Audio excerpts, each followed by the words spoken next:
Welcome to the Play Their Way podcast, where we talk about all things in child first coaching. I'm your host, Laura Jane Jones, and today I'm excited to welcome our special guest, Rick Jenner. Rick, welcome. Hi. How are you? I'm very good. Thank you for having me. Good. Rick is the CEO of ParkPlay UK, the organisation building happier, healthier communities through the life-changing power of play. Rick, why is it in this day and age an organisation like yours is so important? Well, I think first of all, I think probably lots of people know there is a problem with, or a crisis even, with inactivity. And we started ParkPlay to try and address that in a very different way, to try and encourage people to be more active through an experience which first and foremost would be one that would be fun and sociable. So and what we've found is that not only are we able to encourage people to be a bit more active, but also by people playing together, they are connecting in different ways, feeling better about their community, about where they live. And it's also helping to not only help people feel happier and healthier, both in terms of being more physically active, but also in helping people with their mental health, helping people who otherwise might be isolated to come together and make friends. So I think there's lots of things that are kind of happening in our society, which hopefully ParkPlay is doing a little bit to help address. You talk about that epidemic of inactivity, and I think we look at adults and can recognise that. But is sedentary lifestyle something that's starting to really affect young people as well? Yeah, and ParkPlay is for kids and adults. I mean, it'd be interesting to kind of talk a little bit more about play for adults as well as for kids. But yeah, I mean, absolutely. I mean, the figures are pretty bad for adults, but they're even worse for children in terms of the proportion of children that are not meeting the recommended guidelines for physical activity. But I think, I mean, there's children are. There are less places for children to play. Children are given less kind of autonomy to play. I think parents are very worried about worried about what their children are doing. Unfortunately, in a way that just wasn't the case when, unfortunately, I mean, I'm now 47. Even when I was a kid, when I was quite often allowed by my parents just to go and muck around in the garden or even go cycling down the road when I was pretty young. So there are a huge challenge, particularly for children. But also ParkPlay, as I say, ParkPlay is also for adults because we all need a bit more play in our lives. Play Their Way has three key pillars: voice, choice and journey. The one I want to focus on with you today is choice. We think about free play as children making their own decisions in activity. But just the act of playing is the ultimate choice, isn't it? Yeah, and what we try and do is we try and first of all, ParkPlay, which ParkPlay is about empowering local communities to create opportunities for people to play. So first of all, we try and encourage or empower what we call our play leaders, and they're basically brilliant people in their communities creating these opportunities for other people. So first of all, we empower them to create a weekly activity that works for people in their community. So we give them the kind of the tools and the guidelines to do it, but then they choose exactly what ParkPlay looks like for their community. And then on any given day when ParkPlay is happening, then they have the autonomy to create ParkPlay that works for the people that come, and also to allow the people that come then to choose or have a voice in exactly what they play. So we give them literally hundreds of games and activities that they can play, and then it's up to that community to play in a way that works for them, where they can all be involved and enjoy themselves and come together and connect as a community. What's the makeup of ParkPlay then in terms of structured play versus unstructured play? Well, essentially, it kind of differs from place to place. So we've now started ParkPlay in 82 different locations across the country. And the brilliant thing is they're all very different, and they all kind of reflect the place, the community, and particularly the leaders. So it is a little bit down to the personality, quite often the personality of the leaders, but also then the people that are attending. So sometimes there are some people who do like just a little bit more structure. I mean, we always want to create just enough structure so that there's a safe and welcoming environment for people, but not so it basically kind of crushes the fun out of it. So in some places it is a little bit more structured, and in other places it is very much more freestyle.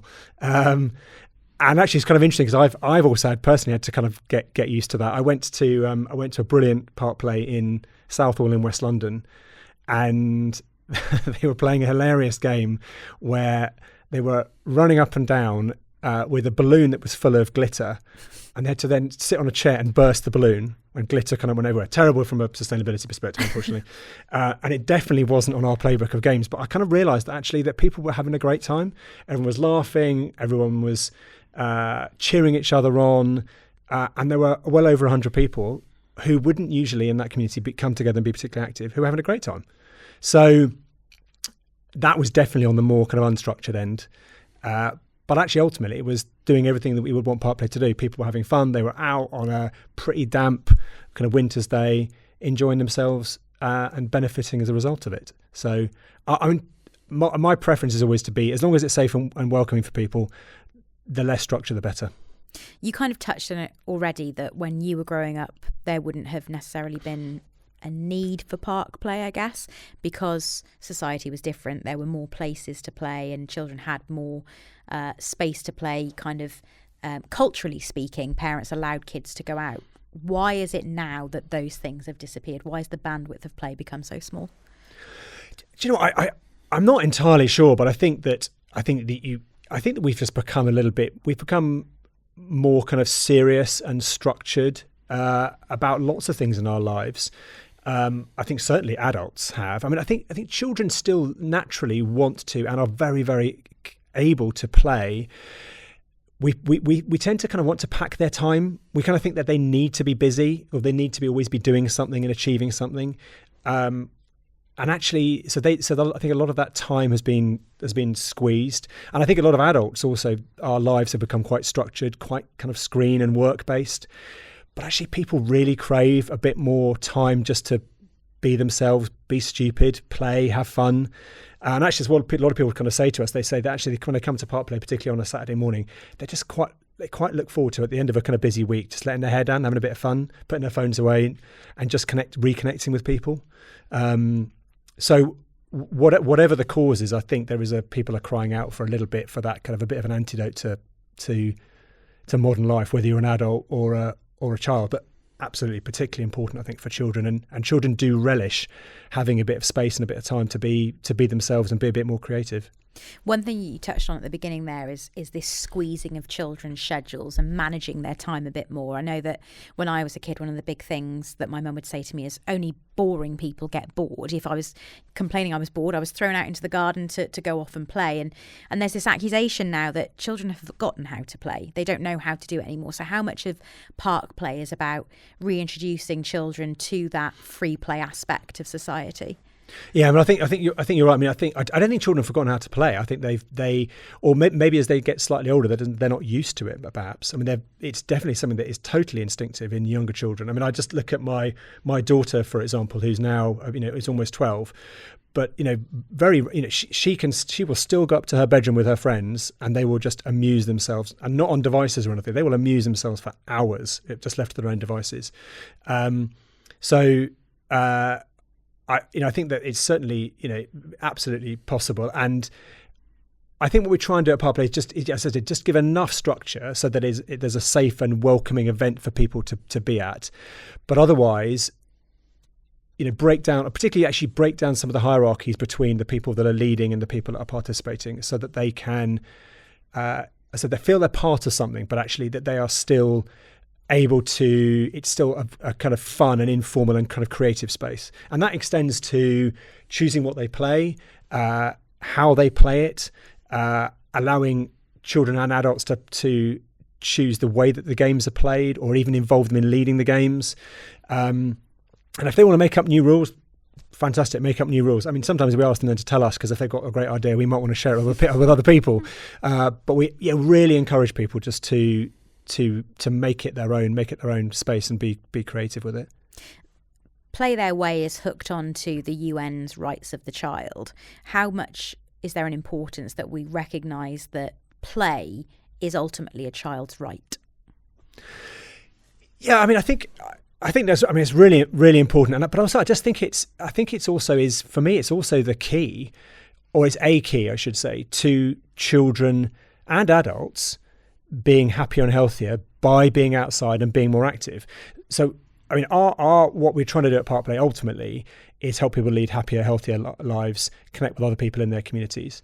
And I think that sport absolutely has a role in that, but a lot of sport caters very well for people who like, I mean, I'm one of those people, I have to confess. I quite like a bit of structure and a bit of competitive sport, but I also like mucking around with my daughter and mucking around with my friends and playing.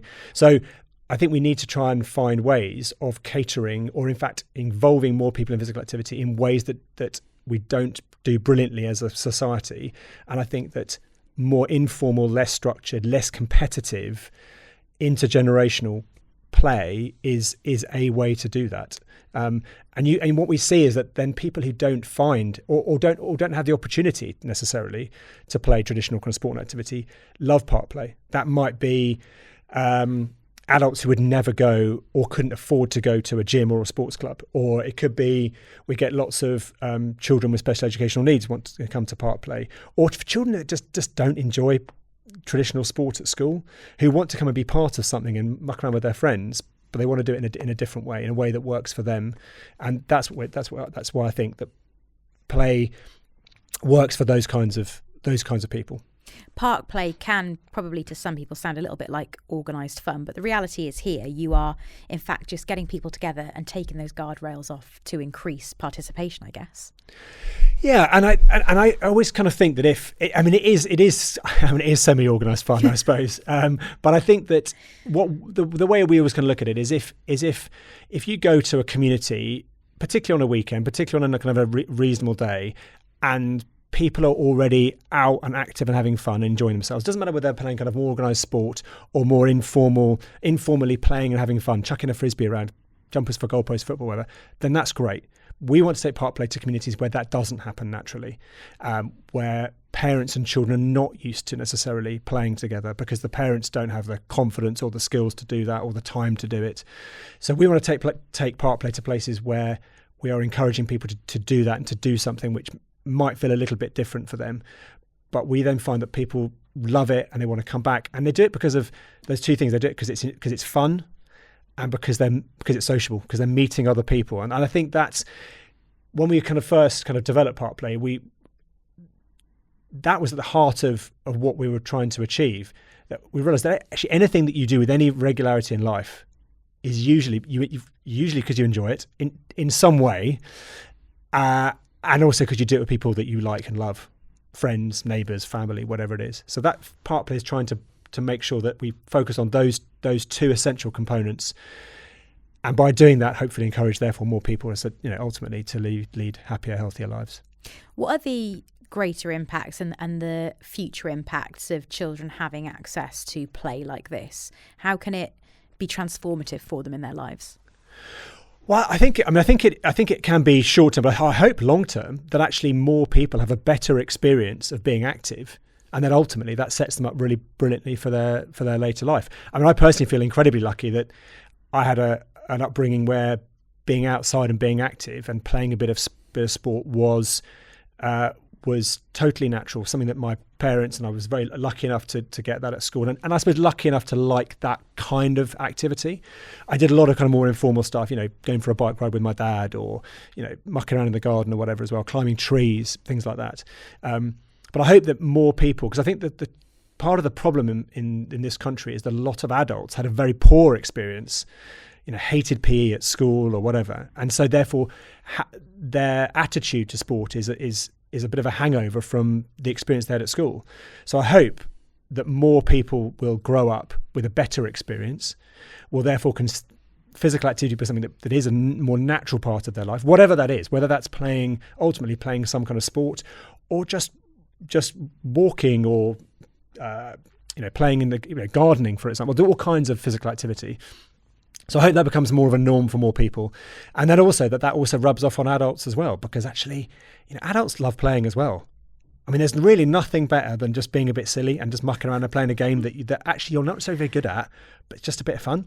And that's also one of the kind of the biggest joys for me of park play, is seeing adults who come along and probably didn't think they were necessarily going to get in that involved, and then by the way that park play is structured, they get involved in it.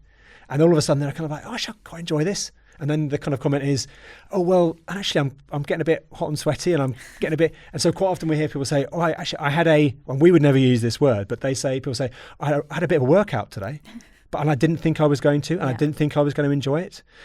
And then even sometimes people say to us, oh, and also, I've suddenly realised I quite like that. I quite like playing, or I played a game that was a bit similar to netball. God, I quite enjoyed that.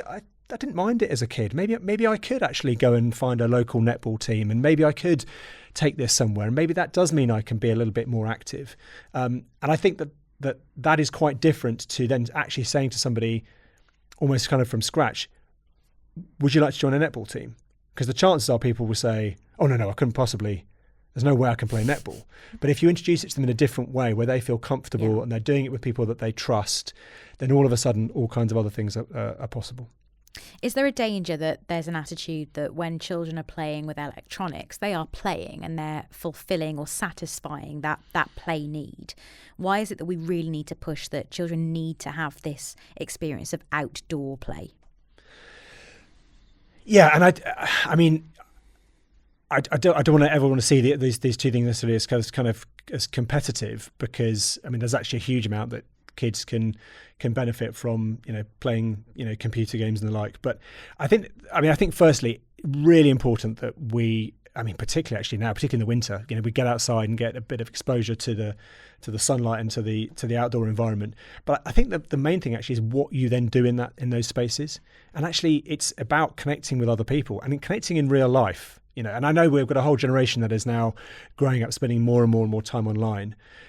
But as long as that does not totally to the detriment of spending time in real life with other people, I think there's, as long as we maintain that balance, and I think that's what getting outside and getting active is about. It's about connecting with other people, connecting with people in your community, feeling part of a place, and just that human connection, which human beings ultimately do need and do crave. So I think ultimately that's why it's important.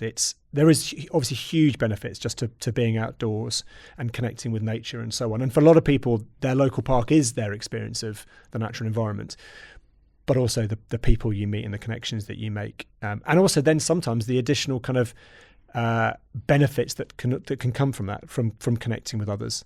And I said, whether that's part of feeling part of a place, the place that you live in, or actually the experience that you have of perhaps actually helping with other people, helping to tackle some of the other issues and problems that you might be encountering in your life. And again, another thing we hear a lot from people is just that people want to be able to come out and have a chat with people and share experiences and not feel quite so isolated, which again is very easy if you're spending a lot of time indoors, particularly on devices, whether that be mobiles or gaming or whatever. We look at devices and blame those for things, and we look at cultural, societal shifts and the fact that we've perhaps become more inward and less community focused.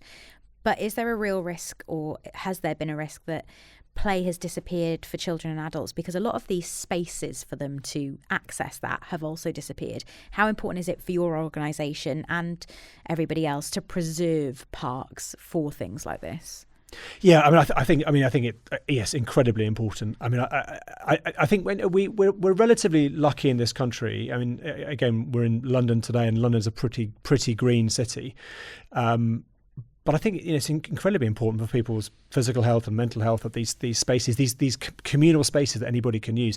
Particularly when lots of people don't have space, don't have big gardens, might live in flats or small houses or whatever. It's incredibly important that people have these spaces, and these spaces where they can play and meet other people. So I think the preservation of them is incredibly important. ParkPlay can kind of go anywhere. I mean, frankly, ParkPlay goes to all kinds of places, everything from large kind of national trust properties to urban parks to much smaller areas of kind of almost of. We've got ParkPlay starting soon on a basketball court on a housing estate. There's all kinds of places that ParkPlay is in.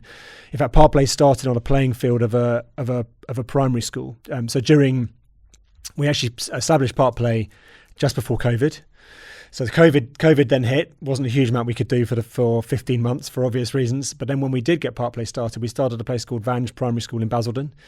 And the head teacher there, fantastic woman called Liz Keeble, asked us to start ParkPlay there because she wanted to open up her playing field on her primary school for the benefit of the local community. So it was a community that didn't, lots of people in houses with small gardens or flats that didn't have access to space. So she was progressive and forward-thinking enough to think that actually I want to open this space for the benefit of my community, and ParkPlay was a perfect way to do it. So we absolutely need to preserve the spaces that we've got and hopefully open more spaces like the ones things like school facilities. So there's a fantastic movement at the moment called and funding called the Opening School Facilities Fund, which is helping to open up school premises for the local community to enable them to use those spaces, particularly in areas where people don't necessarily have parks and other spaces for them to use. It makes perfect sense. How many school fields do we see completely redundant for that big 6-week swathe of holidays annually every year for kids? When we're talking about getting people involved and being down there, and certainly that first kind of test ground in Basildon, how much does it look like people coming down and being part of something very structured and organised, or was it people kind of on the periphery and finding their own feet in that space? What did it look like in its very early inception? Yeah, and ParkPlay when it started probably was a little bit more structured. I think we've realised that actually ParkPlay needs to be almost as unstructured as possible.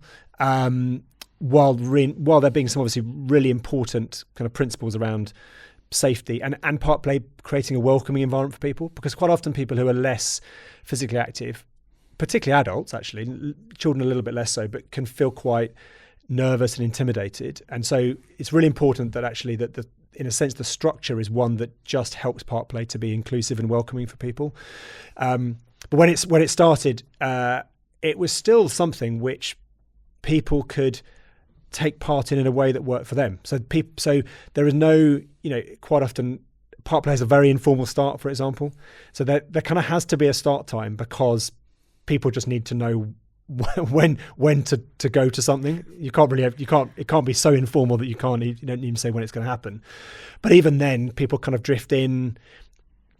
It then kind of gets started. People can join at any time. They can leave at any time, and people can participate in any way they wanted. So I suppose it's in those kind of things that the direction we've moved in is to make sure we're reinforcing the things that really matter while being really, really as flexible as possible on the things that actually ultimately help people to make sure that it can become something and be flexible to work for their community and for them individually.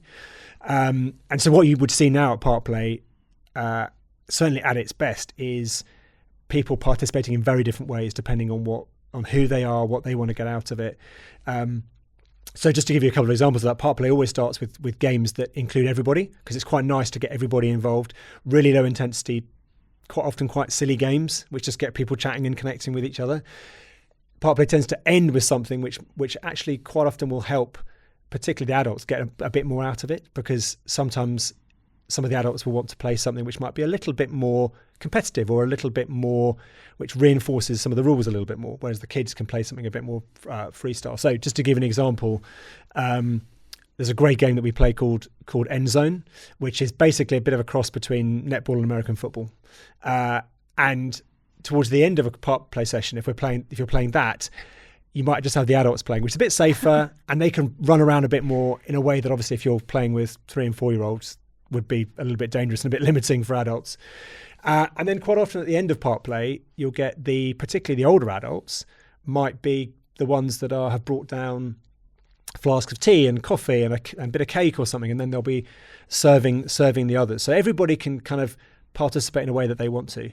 And just to give you an example, I mean, again, to refer back to Southall, which I love, quite often the older adults at ParkPlay will come and they'll take part in some of the kind of games at the beginning, which are a bit have a little bit less intense, and then they might just go for a walk around the park and then come back and have a cup of tea with everyone.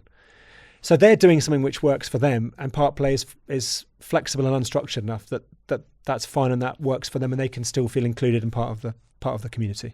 How influential do you think it is for small children to see their parents being active? We're talking about focusing play for children here, but children learn by what they see in front of them. How much is this going to encourage children to keep moving if they're seeing their parents doing so? Yeah, I think every parent knows, you've got to model the behaviour you want to see in your children. Children do what you do, not what you say. So I'm very conscious of that when I'm spending too long on my mobile phone and telling my daughter to get off hers. Doesn't really work. So I think that, I mean, absolutely applies in being active. And yeah, we need to be the role models to our children. So we want them to be more active. Then we have to try and do that ourselves, but also do that in a way that we would like to see them be active. So again, just to take part, to have a go, to not take it too seriously.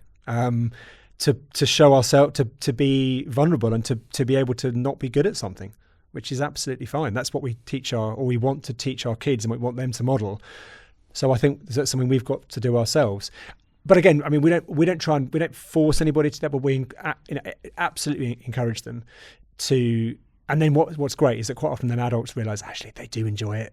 Actually, most people enjoy having a bit of a laugh and playing. I mean, we play all kinds of silly games. Again, a bit of a ParkPlay classic is a game called Hungry Snakes, which basically just involves running after people, pretending you're a snake, trying to eat them. Yeah. I mean, you'd be surprised at how much fun adults will have just running after people. Being silly. So, and there's a child in all of us. Everyone, ultimately, even adults in their 70s. We've had people come to ParkPlay in their 80s. Behaving like 7-year-olds, which is fantastic to see. And then you see that also that bond between people of very different generations, which again is so good to see people interacting in a way that you just don't see in lots of kind of normal kind of walks of life, because we're in our little silos and our little kind of bubbles doing our own thing. So hopefully that ParkPlay can help to break down some of those barriers as well. What are the long-term ambitions for ParkPlay? At the moment, you say that you have that inherent structure of it's got a start time and this is our kind of opening game to warm everybody up. In the long term, do you hope that perhaps there are just ParkPlay signs that act as quite literally a signpost that says this is the space for you to come and do this? I mean, absolutely. So, I mean, ultimately, we would just like to see more communities playing in whatever way works for them. In some places that does need to have a little bit more structure, because people need the confidence to come down to an event, in the loosest sense of what an event is, and it does, and then unfortunately, there are certain things that come along with that, so we make sure we take care of that, and that's simple stuff like safeguarding and permission to use the land and so on and so forth. But I hope also ParkPlay can in future can extend to finding even more informal ways of encouraging people to play. And we're working with Decathlon, who are one of our first partners, just to try and facilitate more of that, facilitate more communities playing in a way that works for them. And I think that's the most important thing, is recognizing that we can probably have the greatest impact in the short term in communities where there are the greatest health inequalities, the greatest or the least opportunities to be physically active, ones that are certainly within reach of those communities. But ultimately, we just want to be part of creating a more active nation, but doing that in a way that works for communities, so that they can play. Well, they can play their way, the way that works, the way that's going to work for them. In terms of parents, carers, guardians, anyone who's a custodian of children's time, how much do you think we need to perhaps recalibrate so that we are prioritising play? We know that it's difficult to raise children. It takes a village, as we all say. And, there are all of these things that we're hitting all the time, good nutrition for them and making sure they're clothed and warm. But is play something that perhaps falls off the edge of the plate at times? And it's something that we need to consider as being vitally important to children and their growth? Yeah, absolutely, and I think it's a difficult one, because it almost requires us to just allow children a little bit more time and space away from kind of organized activity and structure, which almost kind of runs a little bit. I think sometimes feels like it runs a bit counter to your instinct as a parent. So. I think it's crucially important, but and I think there's a lot of good things that are happening. I mean, I'm very fortunate. For example, on where I live, we have a thing called Play Streets. So Play Streets is just a fantastic movement, which is, in our case, or in cases of I think hundreds, if not thousands of communities around the country, just allows us to close our road once a month so that the children and the adults, not just the children, but can go and play in the street in a way that people would have done very naturally 30 or 40 years ago when there were less cars and less risk of accidents. So I think a lot of things, I think that, and again, there's kind of common ground between us because we're just trying to take people back a little bit to, in a sense, what people would have done very naturally, and still do in some communities where people are less, perhaps there is less risk or less apparent risk. Take us back to more time just to explore and have fun and hopefully, do things like I did as a kid. I remember endless weekends climbing trees and I'd like to think it didn't do me too much harm. Never fell out of the tree. Yet, Rick, because it sounds like you've still got some more tree climbing days in you from the way you talk about play. Absolutely. I think that's the thing is it does come very naturally to younger children. It perhaps something is that we kind of squeeze out of particularly children as they grow a bit older, as life, things become a bit more serious, become a bit more about achievement and performance and so on. And I think we lose the permission to do it as adults. I mean, even if you go to a playground, there are signs saying, basically the adults should not be. And if you ever go on a kind of climbing frame in a children's playground, even if your child is there, it's kind of frowned upon, isn't it? It's kind of like, what are you doing? Whereas actually, I think we should be giving more. I mean, obviously children, but we should be giving more adults more permission to do these things, and I think ultimately because they all help with improving our physical and mental health. So, which is ultimately again what this is all about. It's all about hopefully improving lives through physical activity. And it's a real shame when you know that you've got 15 good years on the witch's hat in your locker that you can show off to those kids and really show them how it's done. Rick, you've been such an amazing guest. It's been a real pleasure to talk to you today, and thank you for coming on. And thank you for listening. We hope you've enjoyed. If you've enjoyed the podcast today, be sure to leave us a review and share this with someone else who you think might like it too. And follow Play Their Way on social media at Play Their Way on TikTok, X and LinkedIn, and at Play Their Way UK on Facebook and Instagram.